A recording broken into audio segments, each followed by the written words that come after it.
상황 판단이라는 과목에 대한 소개부터 일단 시작을 좀 해보도록 할게요. PSAT부터 이제 얘기를 해보면 PSAT는 PSAT 이렇게 적잖아요. Public Service Aptitude Test라고 부릅니다. 그죠? 공직 적격성 평가. AT죠. AT요. 요즘 이제 보고 있는 이제 뭐 공기업 아니면 대기업 이런 데서 보고 있는 이런 AT들이 다 여기 AT하고 똑같은 AT입니다. Aptitude Test요. 외교원 들어가시니까 영어는 저보다 훨씬 더 잘하실 거라고 생각합니다. 저는 우리 과에서 제가 영어를 제일 못했거든요. 그 제가 수능을 봤던 세대인데 마찬가지 우리 과에서 제가 수능 점수 중에 영어 점수가 우리 과에서 제가 제일 낮아요. 창피합니다. 네, 다른 거 잘해요 근데. PSAT인데요. PSAT는 세 과목으로 이루어져 있습니다. 언어 논리, 자료 해석, 상황 판단. 이렇죠. 언어 논리는 이제 언어하고 논리가 좀 나눠져가지고 언어라고 하면 약간 국어 같은 느낌이 들었습니다. 그 뭐 주제도 찾고 전제도 찾고 뭐 그래 배열도 보고 그다음에 논리 해가지고 약간 형식 논리학적인 내용도 들어있었습니다. 뭐 대담 관계도 했어야 되고 뭐 아니면은 명제 논리도 좀 했어야 되고 뭐 이런 것들이 있었죠. 그죠? 이런 것들이 있었습니다. 그다음에 자료 해석 아직 하시지는 않으셨지만 자료 해석 같은 경우에는 이제 크게 보면은 이제 수를 계산하는 능력과 그다음에 자료를 읽어내는 능력 그게 두 가지가 좀 필요합니다. 물론 이거 제가 하는 과목이 아니니까 자세하게 설명드리지는 않겠고요. 그다음에 상황 판단입니다. 근데요 이 세 과목을 이제 보통 얘기를 할 때 어떻게들 얘기하냐면 뭘 잘하면 이 과목을 잘할까를 생각해 보면 언어 논리라고 하면 일단 논리학 이렇게 명제 논리 같은 거 좀 잘하는 거 그 다음에 두 번째로 필요한 게 글을 얼마나 빨리 읽어내려가는가가 되게 중요한 것 같았습니다. 되게 길죠. 지문이 되게 길어요. 그래서 그 지문의 양을 감당할 수 있을 정도의 이제 빠른 속독이 좀 필요했고요. 또 글을 읽어내는 어떤 스킬도 좀 필요했습니다. 그러니까 언어 논리를 잘하기 위해서는 좀 글을 빨리 읽어내고 주제를 빨리 찾는 능력이 있으면 좋다라는 거를 알고 있어요. 그걸 훈련해야 되겠다라고 보통 생각들을 합니다. 자료 해석이라고 하면 표로 되어 있는 것들을 이제 해석하는 능력인데 이게 여기서 필요한 것들은 이제 제일 처음으로는 숫자를 계산하는 능력이 좀 필요할 것 같다는 생각이 들 겁니다. 아직 자료 해석을 보지는 않으셨죠. 그러니까 아직 우리 수업은 안 들으셨죠. 근데 자료 해석이 무슨 과목인지는 아실 거라고 생각합니다. 표가 되게 토할 것 같은 표가 한 40개, 50개가 나오죠. 그죠? 그래갖고 한번 볼 때만 한 문제 풀고 나면 진이 쫙 빠지거나 특히 이쪽이 더 심해요. 그러니까 PSAT를 보면 이 신림동에서 강의를 하면 거기는 뭐 일반직, 재경직, 그 다음에 뭐 기술, 뭐 기타 직렬, 법무 직렬 쭉 있는데 여기는 외교원이잖아요. 외교원분들은 그렇습니다. 제 선입견인지 모르겠는데 신림동에 계시는 분들, 특히 재경직 분들보다 훨씬 더 숫자를 싫어합니다. 아마 그럴 것 같아요. 제가 본 분들은 대부분 그랬어요. 근데 아무래도 어느 쪽에 강하신 분들은 수리를 싫어하시긴 하더라고요. 어쨌든 간에 거기 계시는 분들 중에서 신림동에 계시는 분들 중에서 일반직은 그래도 좀 이거 싫어하는 거 맞는데 재경직 분들은 그래도 너무 괴로워하거나 그러진 않아요. 뭐 숫자 뭐 어차피 맨날 봐야 되는 거 경제학 여기서도 뭐 숫자를 보긴 보니까 그러니까 뭐 너무 생소하거나 그러진 않다고 생각하죠. 그리고 이제 그 신림동에서 공부하시는 분들 중에서는 그 공대분들이나 이런 분들 이공계분들도 많아요. 기술고시도 있기 때문에 그러다 보니까 자료 해석은 좀 그렇게 생각해서 숫자를 계산을 빨리 하면 좀 좋겠다라고 생각을 하시는데 약간의 착각이긴 합니다. 숫자 계산이 전부는 아니거든요. 그렇기 때문에 숫자를 아주 정밀하게 계산해내는 능력은 이런 거는 컴퓨터가 하니까 그런 거는 걔네들한테 맡기고 우리는 계략적으로 보는 방법 이런 거를 좀 연습을 해야 될 겁니다. 근데 그건 자료 해석 선생님께서 말씀해 주실 거고요. 그래서 어쨌든 자료 해석을 잘하기 위해서는 숫자에 대해서 좀 친근해져야 되겠구나 이렇게 이제 생각을 하거든요. 근데 상황 판단은 뭘 잘해야 상황 판단을 잘하는지를 아예 몰라요. 처음부터. 그러니까 상황 판단이란 과목이 무슨 과목인지도 모르겠다. 그리고 상황 판단에는 이런 과목들이 나오는데 상황 판단이라는 이름으로 나와 있는 그런 문제가 이게 언어 논리 문제인지 자료 해석 문제인지도 모르겠고 그리고 상황 판단을 잘하려면 뭘 잘해야 되는지도 모르겠고 약간 그런 생각들을 많이 하십니다. 실제로 그래서 얘에 대한 질문은 어떻게 하면 글을 빨리 읽어요? 얘에 대한 질문은 어떻게 하면 숫자를 빨리 뭐 해결해요? 근데 얘에 대한 질문은 뭐예요 이게? 이거거든요. 그래서 되게 많이 힘들어 하시는 게 사실이에요. 상황 판단은. 근데 상황 판단이 그 무슨 과목이냐라는 거를 이제 이 상황 판단을 만든 곳에서 밝혀놨을 거 아니에요. 상황 판단은 뭐다라고 밝혀놨을 거예요. 근데 그걸 읽어봐야 별로 도움은 안 돼요. 그래서 상황 판단을 공부하기 위해서는 어떻게 하는 게 제일 필요하냐면 이건 신림동에서 하는 얘기고 학교에서도 하는 얘기인데 학교에서도 하는 얘기인데요. 상황 판단을 잘하기 위해서는 상황 판단 문제가 뭐가 나왔는지를 좀 냉정하지만 되게 여러 번 풀어보면서 이게 무슨 과목인지부터 이 감을 찾아야 돼요. 그걸 안 해두면 문제 풀 때마다 그냥 케이스 바이 케이스로 끝나요. 아 이게 이렇게 푸는 거구나. 맞췄다 아싸. 틀렸다 이씨. 이러고 끝나요 그냥. 그러니까 상황 판단 공부한 게 아니라 그냥 문제 푸는 연습만 하다가 끝나버리게 되는 거거든요. 하기 때문에 상황 판단은 그런 과정이 필요합니다. 근데요. 그 과정을 공부하기 위해서 그렇게 하기 위해서는 일단 어떻게 하는 게 가장 좋으냐면 그냥 무조건 문제를 일단은 처음에는 무조건 풀어야 돼요. 이거는 천자문 공부하듯이 일단 문제를 풀어야 합니다. 1번부터 시작해 40번까지 풀고요. 그래서 2006년도부터 이제 본격적으로 상황 판단이 들어왔는데 2006년도 이후부터 시작해서 2016년도에 본 시험까지 있을 거란 말입니다. 11개년이잖아요. 그죠? 이 11개년이면 40개라고 치면 440문제란 말이에요. 여기에다가 예전에는 외모고시를 따로 봤었어요. 그래서 따로 있어요. 외모고시 문제가 따로 있기도 하고요. 또 견습선발이라고 해서 또 따로 있어요. 이것도 좀 따로 있고요. 그 다음에 이쪽으로 좀 내려오면서는 민간경력자라고 해서 또 다른 게 있어요. 이 25개짜리 문제거든요. 이렇게 하다 보면 거의 이제 500, 600에 달하는 그런 문제풀이 있거든요. 이 문제를요 다 풀어놓고 그래서 상황 판단이라는 게 무슨 과목이다라는 감을 찾아야 됩니다. 그러려면 되게 고통스러운 작업일 것 같잖아요. 예. 공부는 고통스러운 작업이죠. 그래서 이거를 다 해봐야 되는데, 그래서 하는 방법도요, 뭔가 좀 기준을 잡는 게 좋은데요. 어떻게 하는 게 제일 좋으냐면, 문제를 쫙 읽었을 때, 그 다음 문제를 풀었을 때, 한 번 풀어서는 이건 뭐 답이 없고, 한 번 풀어서는 그냥 이거는 나중에 다 날아갑니다. 다시 봐도 새로운 문제 같이 보이거든요. 뭐 여러 번 풀어보면서 어떤 감을 잡으셔야 되냐면, 이 문제는 예전에 봤던 어떤 문제랑 되게 비슷하네.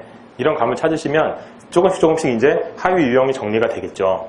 그래서 정리를 해야 돼요. 왜 이렇게 얘기하냐면 언어논리나 자료해석은 뭔가 약간 그 목차라는 게 그래도 좀 잡을 뭐가 있는데 상황 판단은 그게 더더욱 이제 흐릿흐릿해지는 그런 상황이기 때문에 그래서 그래요. 그러면 이 상황 판단은 어떻게 그 목차를 잡는 게 좋으냐. 일단 대략적으로나마 목차를 일단 잡긴 잡아야 될 거 아니에요. 목차를 잡는 방법은 두 가지인데요. 하나는 어떤 학이 아니라 과목별. 그러니까 학문별로 잡는 게 좋다는 얘기가 국사면 국사다. 그다음에 뭐 정치하면 정치학이다. 행정학이면 행정학이다. 교육학이면 교육학이다. 이런 식으로 이제 잡아서 이런 식으로 이거는 국사 문제였다. 이거는 정치학 문제. 이렇게 나누는 방법이 있는가 하면 또 하나 방법은 유형별로 나누는 방법이 있어요. 이거는 그냥 글을 읽고 그냥 어떤 뭐 주제만 파악하면 되는 문제다. 아니면 정보만 캐는 문제다. 이거는 원인을 찾아야 되는 문제다. 얘 같은 경우는 뭐 상황을 분류해가지고 어떤 뭐 기준을 좀 찾는 문제다. 이 문제는 의사결정하는 문제다. 이런 식으로 나누는 방법이 있겠죠. 이런 학문적으로 나누는 게 아니라 유형별로 나누는 거. 근데 어느 걸로 나눠서 공부를 하는가를 생각해보면 그 이후를 생각해보면 답은 나와요. 국사별 이제 역사로 나눴다고 쳐요. 그럼 그 다음에 공부를 어떻게 해야 돼요? 국사 공부를 해야 되겠죠. 이렇게 나눴다고 정치학으로 나눴다고 쳐요. 정치학 공부를 해야 되겠죠.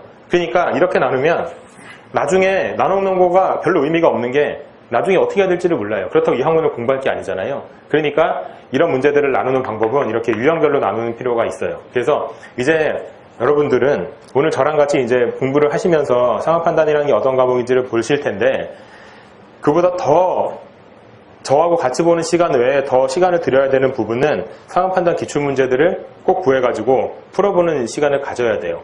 그래서 나중에 이제 저랑 같이 쭉 당연히 이번에 6번을 만나고 그 다음에 또 뭐 어떤 문제 제가 이제 만들어낸 문제들이나 이런 걸 가지고 이제 연습을 하는 시간도 갖게 되고 이렇게 될 것 같은데 그때 문제들을 보면서 이 문제는 우리가 예전에 풀었던 어떤 문제랑 되게 유사한 형태구나 라는 게 느껴지시게 되면 그게 진짜 내공이에요. 상황 판단은. 그게 내공이고 괜히 엄하게 상황 판단 안에 들어가 있는 지문 안에 들어가 있는 어떤 이론적인 내용들이 있어요. 뭐 스와트 기법이면 스와트 기법, 뭐 계량 분석학에 계량 정의학에서 나오는 무슨 의사결정에 관한 뭐 불확실에 관한 의사결정 이론이면 그런 이론들을 아는 건 아무 필요 없어요. 그런 거는 그냥 뭐 얘기할 때 좀 잘난 척하고 뭐 이런 거에서 다지 그걸 안다고 해서 문제 푸는데 별로 도움이 되는 건 없거든요. 그래서 이거는 어떤 문제 유형과 비슷한 문제 유형이었다. 얘는 원인 찾는 유형이었는데 이건 예전에 어디에 있었다. 이런 식으로 이제 짚어낼 수 있어야 여러분들이 실제로 상황 판단을 이제 공부하기 시작했다고 할 수 있을 겁니다. 그렇지 않으면 다른 것과는 다르게 보통 이렇습니다. 점수가 이거를 보통 이제 일반적인 문과 스타일의 학생들한테 물어보면 점수가 얘는 보통 고공평준, 상향평준화돼 있어요. 이 세 과목 중에 제일 잘합니다. 보통이요.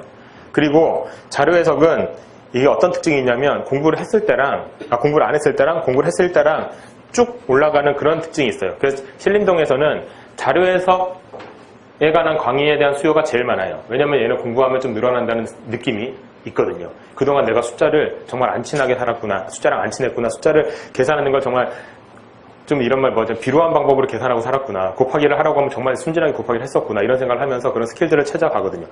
근데 상황 판단은요. 정말 안 올라가요. 정말 안 올라갑니다. 뭔지 모르고 공부하기 때문에 그렇거든요. 그러다가 어디 이제 시점이 딱 오면 그때는 이제 폭발적으로 올라가긴 해요. 이게 유형을 이제 정리하기 시작한 이후부터가 그렇게 되는 거죠. 그렇게 폭발적으로 올라가고 그 다음에는 이제 거의 잘 내려오지도 않아요. 한번 올라간 이 감이라는 게. 근데 이렇게 말씀드리면 내 친구는 다 잘하던데 뭐 이런 애가 있거든요. 보면은. 근데 그런 애들이 있어요. 그건 어쩔 수 없어요. 원래 이제 생리적인 법조인 혹은 생리적인 공무원 이렇게 부르는데요. 태어날 때부터 잘하게 태어난 애들이 있거든요. 걔네들은 그냥 그렇다고 생각하고 걔네랑 비교하려고 하면 안 돼요. 그거는 그거고 우리는 우리의 지금 실력에서 얼마나 더 올릴 건지를 생각을 해야 되는 거거든요. 저도 가끔 이렇게 문제를 내보고 하면 저는 이런 식으로 문제를 풀 거라고 생각해서 문제를 냈는데 정말 희한한 방법으로 혹은 희한하다기보다는 정말 이 번뜩거리는 방법으로 문제를 해결해내는 애들이 있거든요. 그러면은 이거는 어쩔 수 없어요. 그런 분들은 그냥 그런 분들이구나라고 생각하시면 됩니다. 결국은 그래서 무슨 얘기냐면 처음에는 진짜로 안 오르는 느낌일 겁니다. 그러니까 원래 자기가 갖고 있는 성적이 원래 잘하건 못하건 간에 되게 안 오르는 느낌이겠지만 이제 그 유형을 정리하게 되고 그 유형이 이제 감이 오게 된다면 어느 정도는 이게 쭉 올라간다는 느낌을 받을 거예요. 근데 아무리 올라가도요 이게 점수가 80점 넘기기가 힘듭니다. 솔직히요. 그러니까 이게 넘어가기 시작하면 80점을 넘기기 시작했다. 그러니까 다시 말하면 8개거든요. 40문제 중에 8개만 틀리는 상황이 왔다라고 하면 이제는 어느 정도 이제 그 수준에 이르렀다고 생각하면 돼요. 왜냐면 그 커트라인 있잖아요. 커트라인 보면 알겠지만 80점을 넘어간 적이 거의 없죠. 커트라인이요. 이게 보는 사람들의 평균이 아니라 붙은 사람들을 대상으로 해서 그 마지막에 이제 커트라인이니까. 그러니까 80점을 넘기기가 힘든 시험이기 때문에 다 각자 이렇게 80점을 넘기기 힘든데 얘는 보통 80점 넘기는 경우 많이 봅니다. 90점, 95점 이렇게도 종종 봐요. 얘 같은 경우는.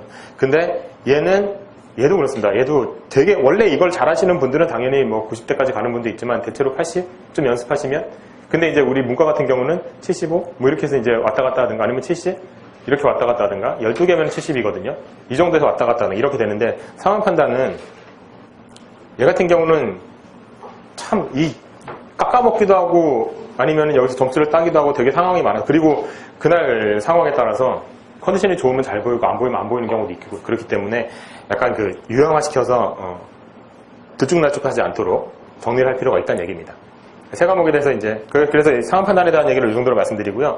그럼 상황 판단을 좀 전에 말씀드린 것처럼 유형으로 나눠서 정리하는 게 좋다라고 말씀드렸는데 당연히 그 유형을 나누는 거는 여러분이 하는 게 제일 좋지만 그걸 여러분께 하세요라고 하고 그러면 내가 앞에서 할 게 뭐 없잖아요. 그죠? 하니까 그 유형으로 나누는 방법이나 이런 거에 대한 거를 대체적으로 이런 정도 기준을 삼았으면 좋겠다라고 해서 제가 한번 나눠놓은 게 있어요. 이거는 이 교재의 순서기도 하고요. 목차기도 합니다. 그리고 이 목차는 여러분들이 보기에 이상하다. 나는 이렇게 말고 다르게 나누고 싶다. 그럼 당연히 다르게 나누셔도 되고요. 괜찮은 것 같다. 근데 여기서 조금만 수정됐으면 좋겠다. 그럼 그렇게 수정하셔도 좋고요. 이건 여러분들이 하시기 나름. 그냥 매뉴얼로 생각을 하시는 거지 이걸 절대적인 어떤 교과서처럼 생각하시면 안 돼요. 이 문제는. 이 교재는요. 그리고 단언컨대 시중에 나와 있는 어떤 상황 판단 교재도 믿을 만한 교재는 없습니다. 이거는요. 그러니까 자료 해석이나 언어 논리랑 좀 다르게 상황 판단은 내는 사람마다 그 목차도 다르고 유형도 다르고 다 다릅니다. 그리고 어떤 상황 판단 교재 같은 경우는 이거는 절대로 좀 접하지 않았으면 하는 교재 스타일인데요.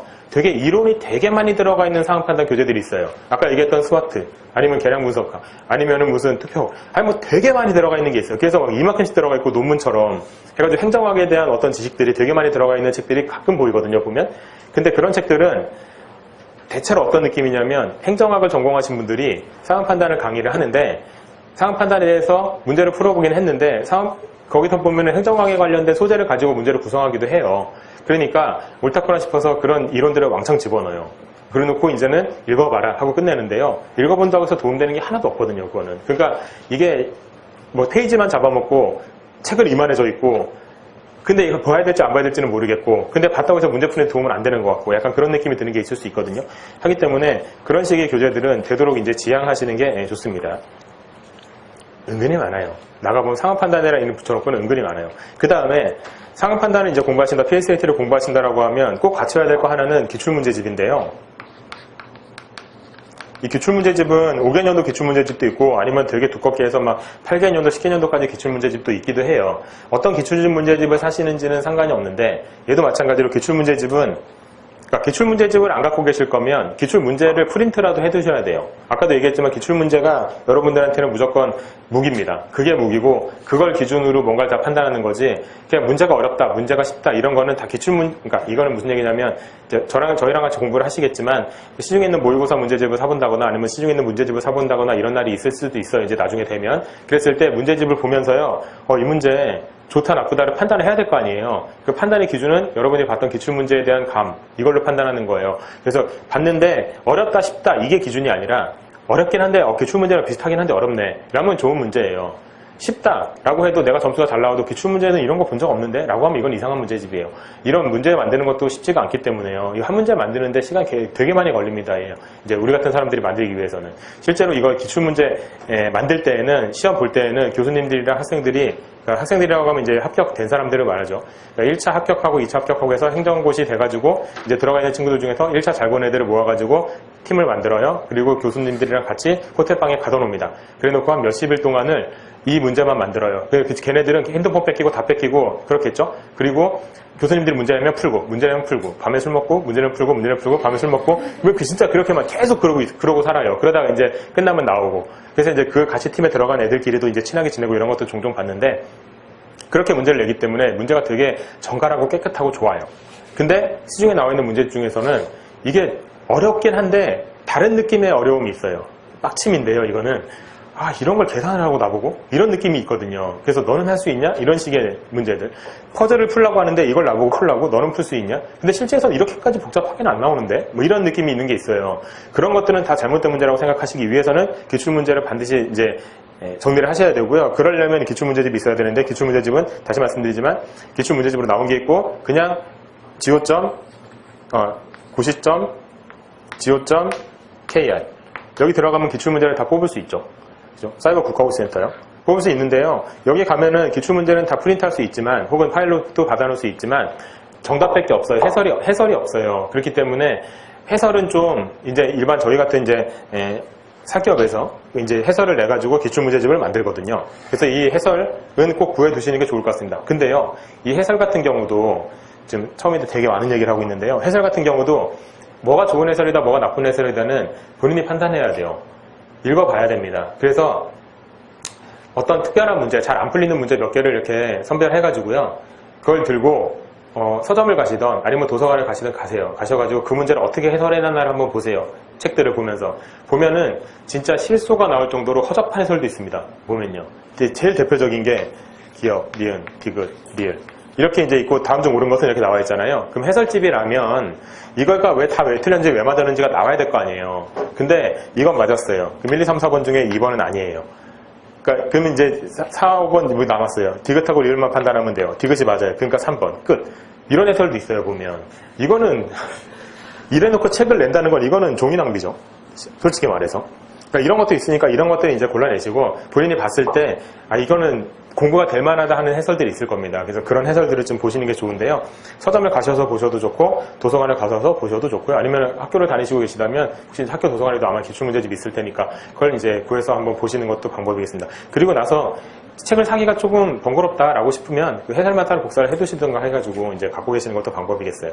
저 같은 경우도 지금 이 기출문제 계속 기출문제가 이제 쌓이고 있으니까 모으고 있는데 기출문제집 제가 이제 저도 해설을 하긴 하지만 그거 말고도 다른 기출문제집에 나와 있는 해설들을 다 이렇게 조금씩 다 갖고 있어요. 그래서 비교해가면서 얘는 헛소리하고 있구나 보니까 이게 맞구나. 이런 식으로 이제 해놓고 있거든요. 여러분도 그런 식으로 이제 준비를 해두시는 게 좋을 것 같습니다. 그래서 막 닦아놓고 얘기해서 지금은 이제 1년 남았으니까 그러니까 찬찬히 공부하고 있지만 만약에 그런 경우 많아요. 이제 아는 후배들이나 이런 친구들이 오죠. 그리고 형 이제 저기 공무원 되려고 하는데 피셋 봐야 되는데 피셋이 뭐야? 부터 시작하는 거를 11월에 물어봐요. 그러면 나보고 어떡하라고. 그러면 피셋이 뭐냐면 지금 네가 봐서는 안 되는 시험이야. 뭐 이렇게 얘기할 수는 없잖아요. 그러니까 피셋은 무슨 시험이냐면 이런 거야. 사람 판단 이런 거고 저건 뭐야. 이렇게 얘기를 말씀을 드리고 그 다음에 드리는 이제 그 친구한테 하는 얘기는 그래서 어떻게 공부하려고 하라고 물어보면 대답이 없을 거 아니에요. 그럴 때는 제가 항상 드리는 말씀은 그럼 지금부터 다 닥치고 그냥 기출문제만 풀어 이렇게 얘기하거든요. 기출문제도 생소할 테니까 그 친구. 그리고 그렇게 정갈한 문제를 자주 보기는 쉽지 않아요. 하기 때문에 기출문제를 좀 그렇게 제가 자꾸 강조를 합니다.